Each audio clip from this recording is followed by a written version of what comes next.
some 50 years after the founding of the Franciscans, and some 30 years after the death of Francis himself, Bonaventure of Viterbo was elected Master General of the Franciscan Order.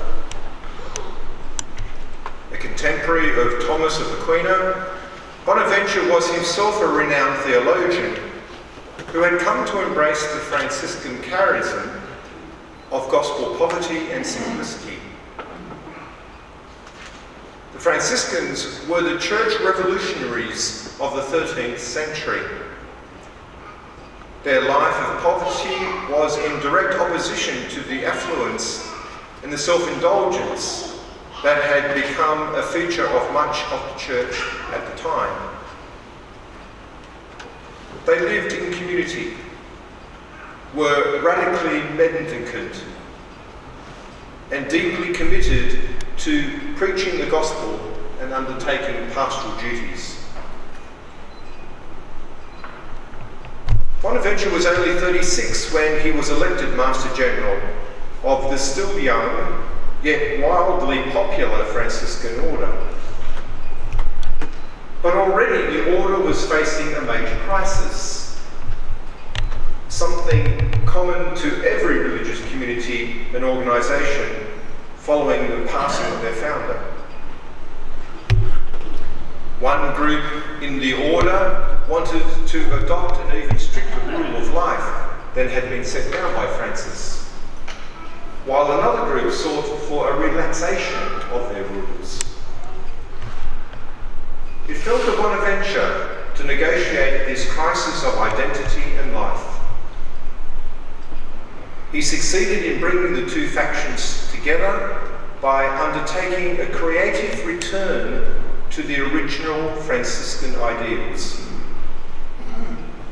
For this reason, Bonaventure is now known as the second founder of the Franciscan Order.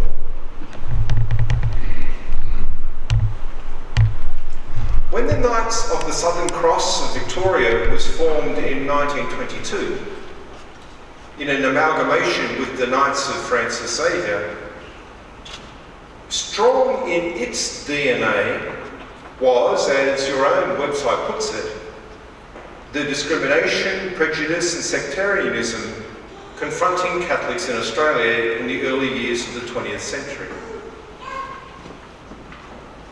As we all know, this bigotry against Catholic Australians adversely affected the lives and livelihoods of ordinary Catholic families seeking their way in the young Commonwealth, still recovering from the devastation of a world war.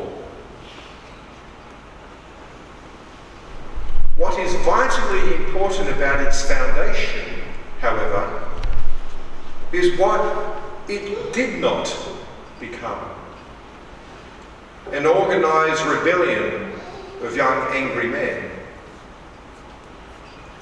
Quite the opposite.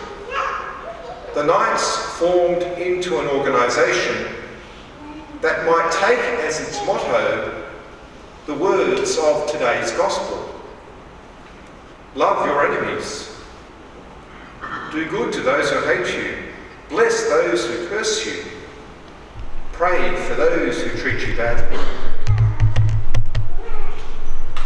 give to everyone who asks you, treat others as you would like them to treat you.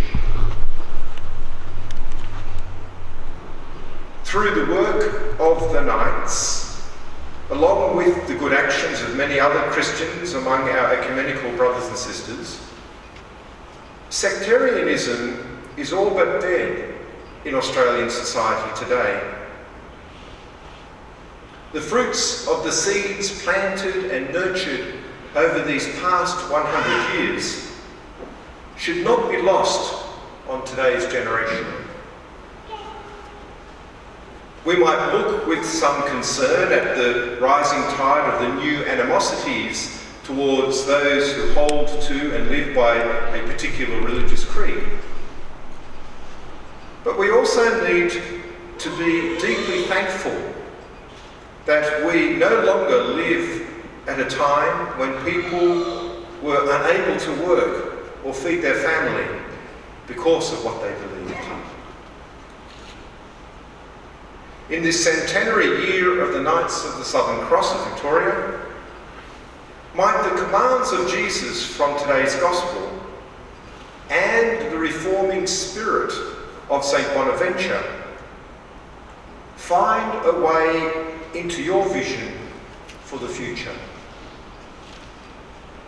What might a creative return to your original charism look like as you plant seeds for future generations?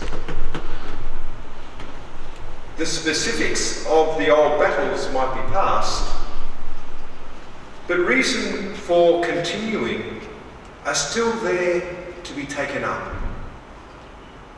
Love, do good, bless, pray, and nurture the families of today and tomorrow.